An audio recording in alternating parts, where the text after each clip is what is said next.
If you're watching this right now, hit that like button and drop a comment below. Because what you're about to hear is one of the wildest stories the galaxy has ever whispered about humanity. Subscribe if you enjoy tales where the unstoppable becomes unexpectedly tame. Because today's story isn't about armies or empires, it's about what happens when the universe's deadliest nightmare curls up in a human's bed. The galaxy has words for fear. Words the elder races never say aloud, except in hushed voices and council chambers. They call it Extinction Incarnate. Some called it the last predator. Entire civilizations used to mark its passage across the stars with black mourning banners, as if preparing for funerals before their worlds even fell. Ships vanished. Colonies went silent. Ecosystems collapsed into silence, as though life itself was extinguished in its wake. The old records don't describe it so much as curse it. It was not prey. It was not even a predator. It was the end of prey, the end of predator, the end of everything. And now the alarms rang again, carrying its name across every council chamber. High above the gas giant Taloran, in the heart of the Galactic Council Station, the elders gathered. The chamber was a cathedral of power, marble white stone carved with runes older than humanity's written history. Creatures older than Earth's pyramids hunched on thrones, their scaled, feathered, or crystalline forms shimmering with a kind of dread no protocol could mask. Delegates spoke in quavering voices, each trying to convince the others that the danger was greater than the last one. Some trembled visibly, others hissed oaths of annihilation. None of them questioned whether the legends were true. They had lived long enough to know legends often were. It was during this maelstrom of fear that the human delegation entered. The doors slid open with a whisper of metal and the clamor faltered. Humans were still new to the council, brash, reckless. Their species barely passed the threshold of interstellar recognition. They were a puzzle to the elder races, too bold, too curious, too comfortable with risk. And here came their representative, walking as if the chamber wasn't heavy with dread. Captain Marcus Hale led them. His uniform was a clean navy black, shoulders squared, every step crisp but unhurried. He had the kind of face carved from discipline, lean, steady, a jaw that might have been chiseled from stone. But it was his eyes that drew suspicion. They did not dart nervously like the others. They assessed. They measured. They carried no awe for myths, no panic for ancient warnings. He took his seat as though he'd simply walked into a meeting that was running late. At his shoulder came Lieutenant Daniel Reyes, his second in command. Reyes was younger, broader, less contained. Where Marcus radiated calm, Reyes radiated something else. Energy, the restless humor of a soldier who'd seen enough war zones to stop fearing death. He glanced around the chamber with a crooked grin, as if he were evaluating which elder would faint first. When the council fell silent, Reyes muttered just loud enough for humans and translators to catch. "Feels like a funeral in here. Did someone forget the body?" Gasps rippled across the chamber. Marcus didn't correct him. He just folded his hands and waited. The council speaker, a towering crystalline being whose facets shifted with every word, broke the silence. "Captain Hale. Lieutenant Reyes. Do your people understand why you were summoned?" Marcus inclined his head, respectful but unbowed. "We've heard the transmissions. Something moving across the Perseid expanse. Something you call Extinction Incarnate." Murmurs rose. Even the phrase made the chamber shiver. The speaker's crystal pulsed a mournful blue. "It is no myth, human. Our records are filled with ash where life once thrived. This is not a foe to engage. It is annihilation made flesh. You should understand what this means." Marcus tilted his head slightly like a man considering a chessboard. "I understand it means your people are afraid. And I understand that fear can cloud judgment." A scaled delegate hissed, slamming a claw against its throne. "Fear? We have witnessed what you cannot imagine, primitive. Worlds erased in nights. Armadas broken on its hide. Fear is survival." Reyes leaned back in his chair, boots crossed, grin widening. "Sounds like a Tuesday back on Earth." Laughter was not what followed. The chamber erupted in outrage, but Marcus raised one hand and the uproar stilled just enough for his voice to cut through. "On Earth we had predators too. Apex hunters. Creatures the rest of life feared. We studied them. We adapted. We coexisted. Some of them we tamed." His gaze swept the elders. "You call this thing extinction.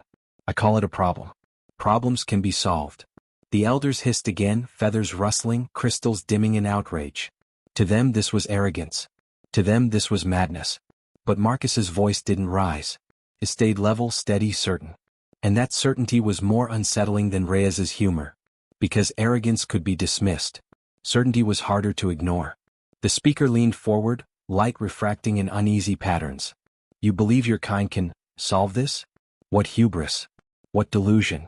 This is not a predator. It is predation itself. Even your species must know when death is inevitable. Marcus finally leaned back in his seat. He didn't smile. He didn't sneer. He simply said, "No. We don't." The chamber's fury might have boiled over then, if not for the alarm. It pierced the air with a banshee wail, sharper than the translated voices, a sound that silenced all but the pounding of hearts. A projection bloomed in the air above the council floor. Flickering stars. A galactic map. A red blotch spreading like blood through the void. And then coordinates. Fresh coordinates. The speaker froze. No. The projection zoomed.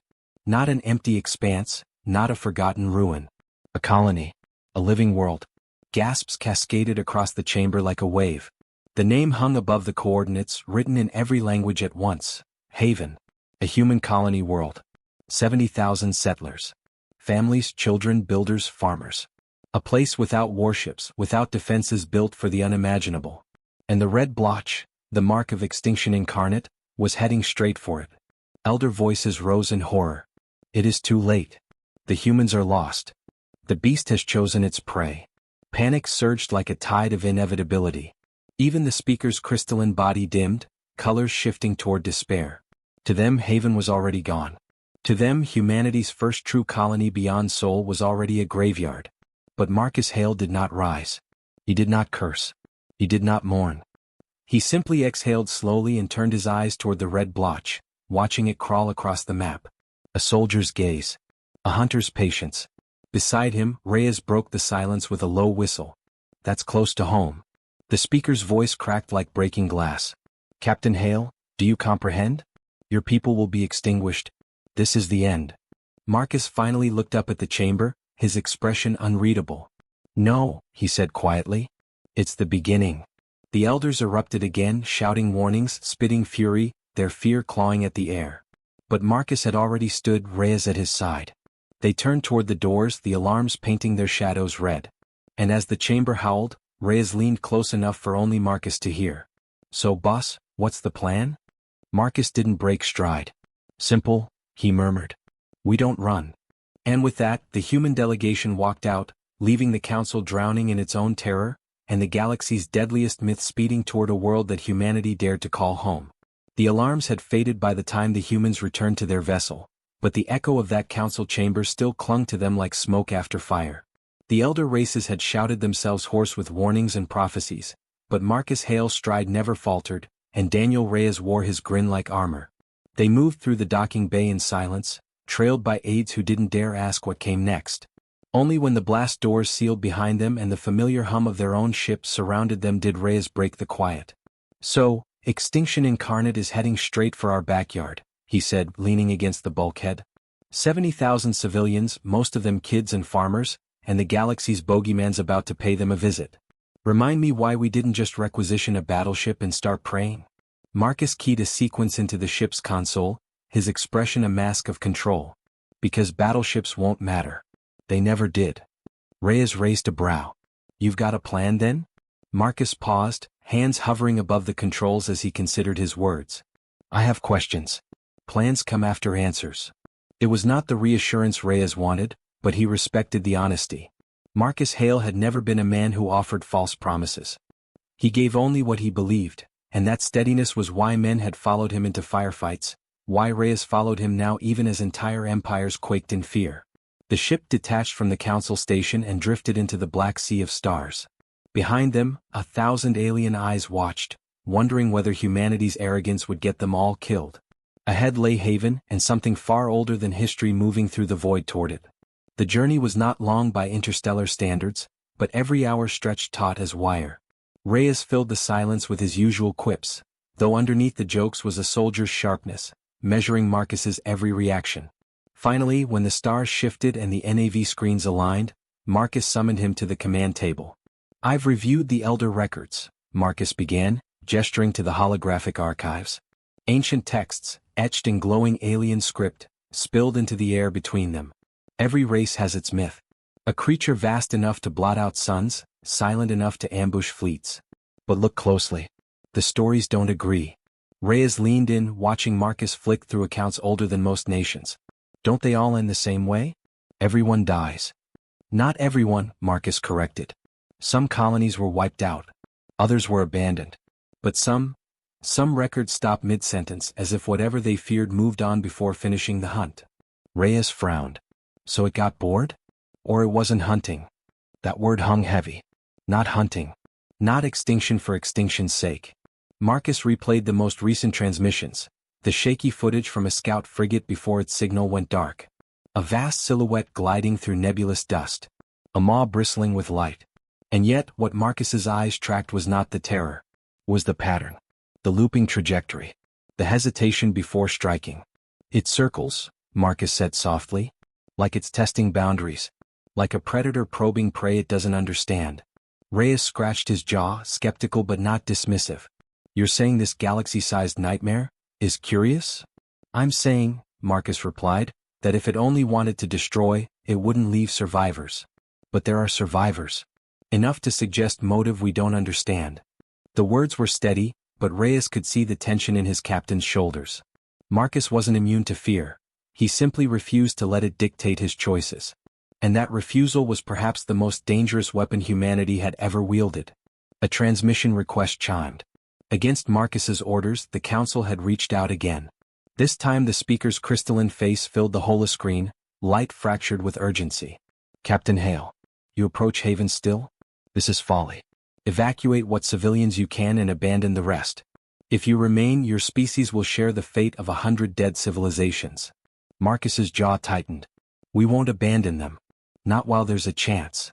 There is no chance, the speaker snapped, cracks spidering through its refracted body. Do you think you are wiser than empires who fell? Stronger than fleets that shattered? You do not comprehend what walks toward you. You cannot fight extinction. No, Marcus agreed, voice quiet but unyielding. But maybe we can understand it. The speaker fell silent, stunned. Before it could answer, Marcus cut the channel. Reyes whistled. You realize the whole chamber probably just fainted. Marcus didn't respond. He was staring again at the looping flight patterns of the beast, brows drawn in thought. The hours slipped by. Outside the viewport, the stars bent, and Haven's pale blue crescent grew larger. Below lay oceans and fields, towns carved into valleys, children chasing light kites under a foreign sky. For a moment it looked like hope incarnate. And yet hope stood on the edge of annihilation. The alert chimed. Long-range sensors had found it. At first it was only distortion. Space twisted, light bleeding wrong across the black. Then shapes coalesced. Armor ridges larger than cities. Eyes that burned like twin suns, scanning with an intelligence no one wanted to believe in. The thing dwarfed their frigate like a shark against a rowboat. It moved with a terrifying grace, silence save for the hum of warped gravity in its wake. Reyes muttered, well, that's uglier than the bedtime stories. The crew stiffened, hearts pounding, but Marcus stood unmoving. He watched the creature's slow orbit beyond Haven's moon, watched how it drifted instead of striking. It did not descend. It waited. Not a killing run, Marcus murmured. A watch. The crew exchanged fearful glances. Reyes finally asked, so, what do we do? Marcus turned toward the comms. His gaze was steel, his words deliberate. We go closer. Gasp.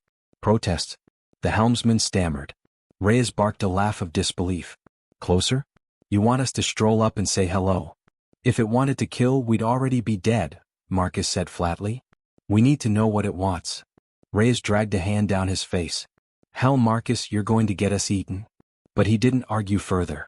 He had followed Marcus into worse odds before. Maybe not this bad, but trust was not built in safe places. The ship angled, engines humming as they eased toward the anomaly.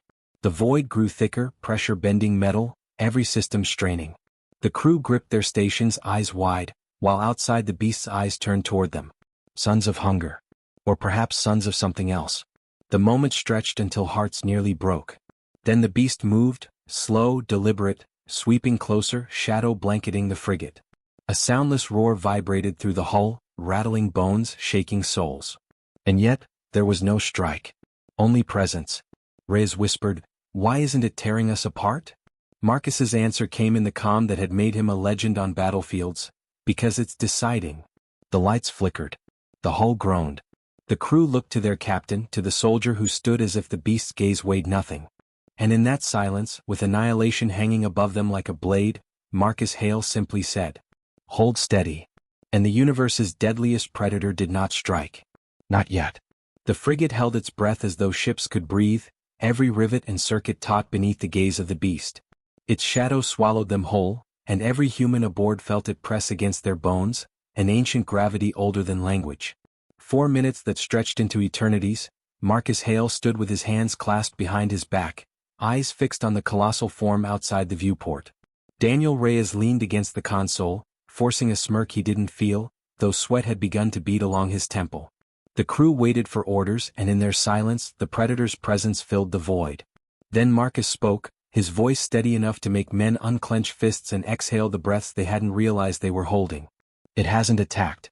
That means it's curious." Reyes barked a laugh that came out too sharp. "Curious? Sure. Like a lion is curious about the shape of your ribs before it cracks them open." "Maybe," Marcus allowed, his gaze never wavering from the burning suns that were its eyes. "But predators test before they kill. They watch. They learn. This isn't the behavior of something mindlessly destructive." The helmsman swallowed. "Sir, what do we do?" Marcus turned slowly, his face calm but edged with resolve. "We make contact."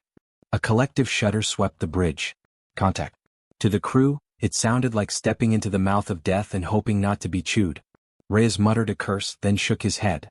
"You're serious?" "Completely." Marcus's tone was iron. "If we run, it follows. If we fire, we die. But if it's watching, then maybe it's waiting for us to act." Reyes studied his captain for a long moment, then sighed with a crooked grin. "Fine.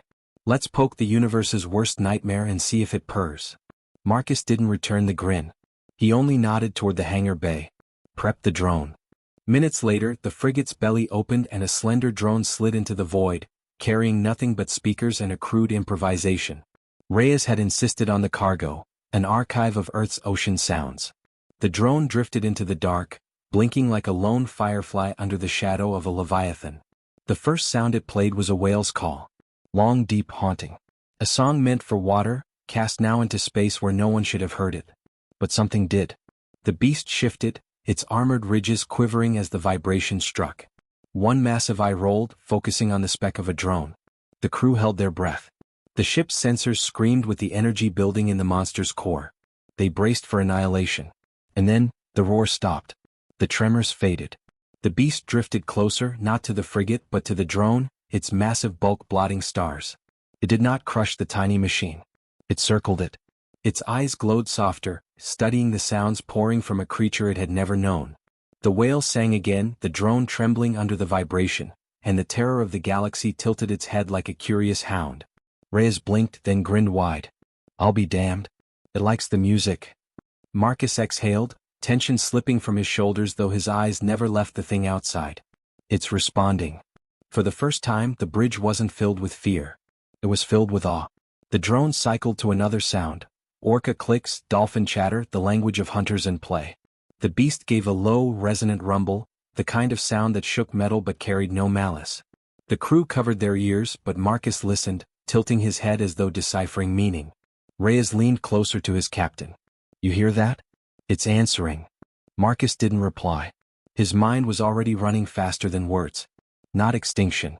Not senseless hunger. Loneliness. Something vast and terrible, perhaps, but alive in ways no one had cared to imagine. A creature misunderstood by every elder race too terrified to look closer. The beast drifted nearer to the frigate, pressing one ridged flank against the hull. The ship groaned under the pressure, metal straining but not breaking. The gesture was unmistakable, primal yet familiar. A nudge. A test of presence. Reyes's grin turned incredulous. "It's cuddling."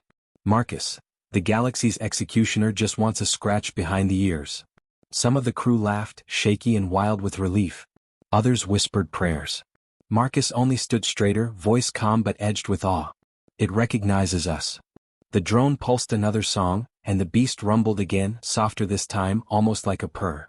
The vibration rattled every bone aboard, but no one mistook it for aggression. The frigate, the crew, the captain, all of them were suddenly, impossibly, part of something larger. But then the sensors flared. Another anomaly just beyond the moon's shadow. Marcus stiffened. Report. The comms officer's voice cracked. Another, signature, sir. Same energy profile. Bigger. The bridge fell silent. One nightmare was enough. Two was impossible. Yet the readings were clear. A second shape drifted into range, this one spiked with violence. Where the first circled and hummed, the second screamed through the void, radiating aggression. Reyes's humor evaporated. Guess Fluffy brought a friend. Marcus's jaw tightened. Not a friend. A rival. The first beast, curious, gentle in its vastness, lifted its head from the frigate and rumbled a warning. Across the void, the second roared, a sound that fractured space, an anthem of violence. The crew shrank back from their stations. Every elder story whispered of slaughter, of death without mercy. And now those stories stood poised to replay themselves not once but twice. Marcus held the rail, his voice low but steady. We've just moved from observation to war. Reyes looked at him, eyes sharp despite the fear clawing his chest. So what's the play now, Captain? We sing lullabies to both of them at once. Marcus didn't answer right away. He was watching the first beast, the one pressed against their hull like a titanic guardian, listening to the rumble that was neither roar nor growl but something stranger, something protective. And for the first time since the legends began, the fate of Extinction Incarnate hung not on fear, but on trust. The second beast roared again, closing the distance. The crew braced. Reyes flexed his fists. Marcus's eyes narrowed. Ready the ship, he said at last, voice like steel forged in fire. If it comes to it, we stand with the one that chose us. And the frigate, impossibly small in the shadow of giants, drifted between annihilation and the first fragile threads of bond, as the galaxy's deadliest myths prepared to collide. The council chambers had expected a funeral report. Instead, what reached them were images that sent ripples of disbelief through the elder races. Captain Marcus Hale standing on the surface of Haven's barren moon, a human silhouette dwarfed by a nightmare, with the nightmare itself lying curled beside him like a resting hound. The beast that had haunted their legends, the engine of extinction, was pressed against the soil in quiet repose, its armored plates rising and falling with the rhythm of sleep. A human stood close enough to touch it and lived. Across the chamber, crystalline bodies dimmed in shock, feathered elders ruffled in panic, scaled claws clicked against stone. The speaker's voice cracked through the silence, brittle as shattered glass. Impossible. Blasphemy. It cannot be contained. Yet the feed did not lie. Humanity had not only survived the presence of Extinction Incarnate, it had turned it into something unimaginable. A companion. A pet. Back on Haven's orbit, Reyes stared at the footage from his helmet cam, still shaking his head. You realize, Marcus, that the rest of the galaxy just lost their minds, right? We're walking a monster on a leash and half of them are probably drafting declarations of war. Marcus knelt beside the massive flank of the creature, hand resting on a plate of dark armor warm to the touch. The beast rumbled faintly, almost like a purr, though the sound could have shattered buildings. Let them think what they want. What matters is that it chose not to kill. Reyes gave a lopsided grin. Yeah, and now it's following us around like a stray dog. What are we even calling it? The crew had argued names in hushed tones since the encounter. Some whispered Shadowfang with reverence, others Night Maw. Reyes, irreverent as ever, had settled on something far less dignified. He clapped the monster's side with a hollow clang. I vote Fluffy. The soldiers nearby chuckled nervously, though one quickly stifled it under Marcus's glance. But the captain only sighed, weary, knowing the name would stick whether he liked it or not. Fluffy. Extinction Incarnate, scourge of civilizations, now reduced to a soldier's joke. And yet the beast didn't seem to mind. It pressed its muzzle into the dust, letting out a low vibration that shook the ground. In the days that followed, the humans tested their bond. They brought alloy scraps, curious to see what such a creature consumed. It accepted the offering gently, grinding metal between jaws that could crush battleships, then rumbled again, a sound of satisfaction. They tried sound frequencies, Earth's ocean recordings, even crude music, and discovered which notes made it calm, which tones agitated it.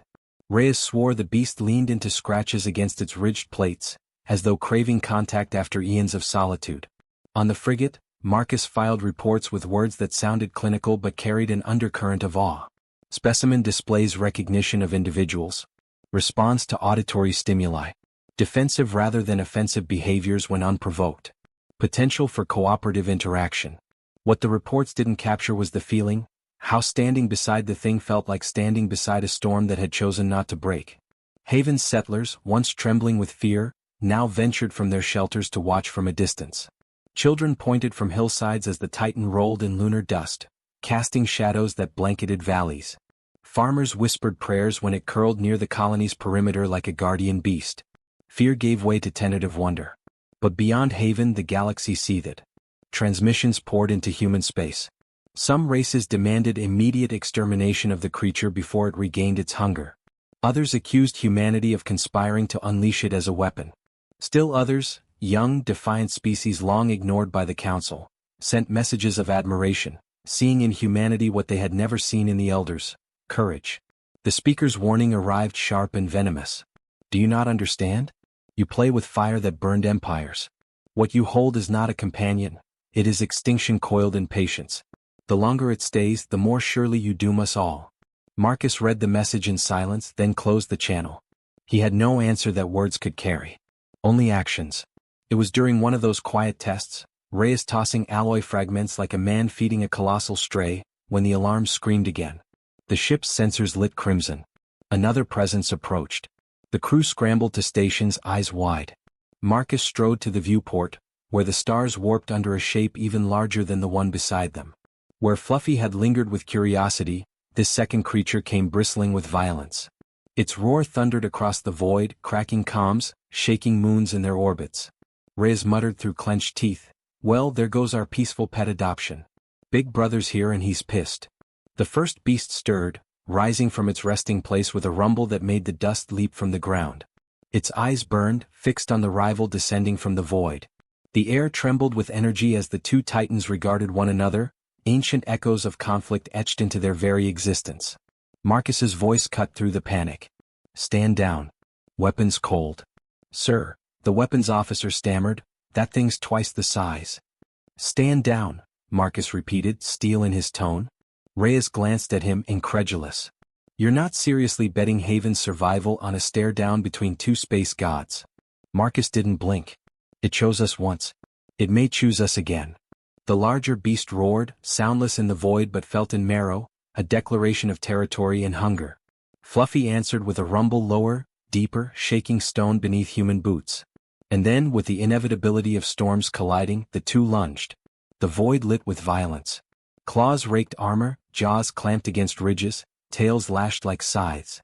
Moons quaked under the force of their strikes, dust plumes rising into orbit. Humanity's fragile frigate hovered like a gnat between titans, sensors overwhelmed, hull trembling from the shockwaves of their clash.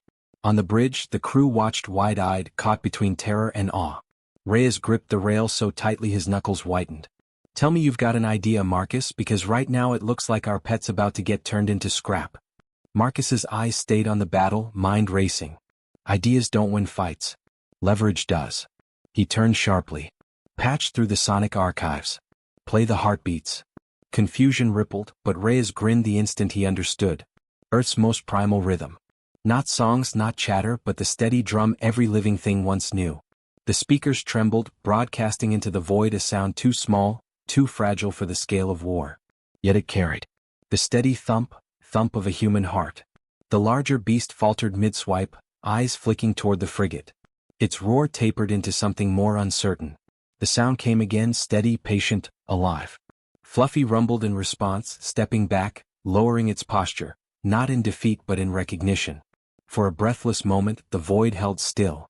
Two nightmares, two extinction incarnates, both silent before the fragile rhythm of humanity's core. The second beast's aggression dimmed, replaced by something unreadable. Not calm, not surrender, but hesitation. Reyes whispered, "Well, I'll be damned. We just gave the galaxy's end a lullaby." Marcus said nothing, eyes locked on the Titans. His voice, when it came, was low, certain. "It's not the end. Not anymore." And as the crew exhaled, as Haven's settlers lifted their eyes to the sky blazing with shadows, the council across the galaxy trembled in disbelief. Humanity, reckless and fragile, had not only stood before Extinction Incarnate, they had made it listen. But the larger beast's gaze lingered, sharp with questions of its own, and Marcus knew this was no victory yet. This was a negotiation. And negotiations could always fail. The chamber of the council was a cathedral of shadows, its vaulted ceiling carved with the likenesses of elder races long extinct. Their eyes, etched into the stone, seemed to glare down upon the assembly as though warning them of the arrogance that had once undone their civilizations. Beneath their gaze, the chamber burned with argument. Delegates shouted over one another, mandibles clacking, tendrils quivering, metallic voices vibrating with panic. Holoscreens displayed reports from the front lines. Fleets torn to fragments, colonies stripped of life, scouts obliterated before they could transmit coordinates. The same name appeared over and over in trembling glyphs, the Drath. To the elder races they were not just predators. They were extinction incarnate. Entire dynasties had fallen to them. Worlds where once proud empires had stood now lay in silence, bones bleaching beneath foreign suns. And now, inexplicably, humanity, a species barely 2 centuries into faster-than-light travel, had not only encountered the Drath, but appeared to have domesticated one. General Kale stood at the center of the chamber, unflinching as the uproar built. He had not been invited to speak. He had been summoned as evidence. Behind him, secured in a containment field that hummed like a cathedral organ, stood the beast itself. Its form was a horror of serrated limbs and void-black carapace, its body thick with muscle that looked sculpted by war itself. Its eyes were abyssal pools of hate. But as the counselors shrieked, it did not stir. It sat, claws folded like a cat before the hearth, its enormous head angled slightly toward Kale. It was waiting. The human officer lifted his gaze to the thousands of species gathered, his voice carrying not through amplification but through the silence his very presence commanded. You call it extinction incarnate. We call it a pet.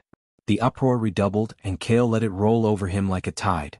At his flank, Elias shifted uneasily, hands flexing near the butt of his sidearm, though he knew it would be meaningless if the creature chose violence. But Elias's tension was not aimed at the Drath. He had fought alongside Kale long enough to know that his commander's words were more dangerous than any weapon. Counselor Threx, a towering avian whose feathers glistened with iridescent authority, finally cut through the noise. Explain yourself, human. Explain how this blasphemy is possible. Kale met her gaze. Because you fear it. You all saw a predator and recoiled. You hid behind fleets and walls of doctrine. You thought survival meant avoidance. Humanity doesn't think like that. We looked it in the eye and chose a different path. We didn't tame it with chains. We gave it something you never considered, trust. Gasps scattered across the chamber. The Drath shifted slightly, emitting a guttural vibration that rattled bones. Elias fought the urge to step back, but Kale did not move. Slowly, deliberately, he extended a hand through the shimmer of the containment field. The elder races screamed warnings. Alarms lit the chamber. The beast's head snapped forward, and stopped. The terrible maw brushed Kale's palm, the serrated teeth mere centimeters from flesh. Then, astonishingly, impossibly, the creature lowered its head, pressing it against his hand in a gesture of reverence. The silence that followed was cavernous. Elias let out the breath he hadn't realized he'd been holding. He could see it in their faces, the shattering of thousands of years of fear. He saw something else too, the tightening jaws of envy. The elder races had spent millennia trying to contain the Drath, to fight them, to flee them. And here was one human with what they believed impossible. Dominion not through force but through affinity. Threx's feathers trembled. This is not survival. This is corruption. Do you not see? You have aligned yourself with a weapon that has consumed empires. What happens when it turns on you? On all of us. Kale's voice was iron. Then we face it together. But it won't. Because it chose us. The chamber erupted again, but this time the fury was fractured by something more dangerous, doubt. Some counselors demanded the immediate extermination of the human species. Others demanded Kale turn over the beast for dissection. Yet a few, the shrewder ones, whispered among themselves about the implications of alliance. Humanity had turned an extinction event into an asset. What might they achieve with that kind of audacity? Elias watched the storm unfold and felt the hairs on his arms rise. It wasn't just about survival anymore. It was about power. Every elder race in that chamber was calculating how to seize what humanity had stumbled upon. He leaned toward Kale, voice low. They'll come for it. For us. You know that. Kale's eyes did not leave the council. Let them try. The beast stirred again as though echoing the promise. Its talons clicked against the chamber floor like war drums, and every elder species present recoiled instinctively, no matter how advanced their weaponry or how high their thrones. They knew then, as surely as they knew the stories carved into the stone above them, that the balance of power in the galaxy had shifted. Humanity was no longer the upstart child among the stars. It was the keeper of extinction. And extinction had learned loyalty. When Kale finally turned to leave, the containment field dissolved without command. The beast followed at his heel, silent and obedient as though it had been bred for companionship rather than slaughter. The doors groaned open, and the chamber erupted behind them in chaos and fear. Elias caught his commander's expression as they stepped into the corridor. Kale's face was unreadable, but his eyes burned with something Elias had only seen once before, on the battlefield when victory had seemed impossible until Kale forced it into reality. It was not arrogance. It was certainty. The elder races would scheme, resist, perhaps even unite against them. But it didn't matter. Because humanity had proven a truth they could no longer deny. The monsters that haunted the galaxy's nightmares bowed their heads in the presence of man. And if the Council wanted war, they would find extinction not as their enemy, but as humanity's weapon. The end came not with a battle cry, but with the steady cadence of Kale's boots, echoing into the silence of a galaxy forever changed.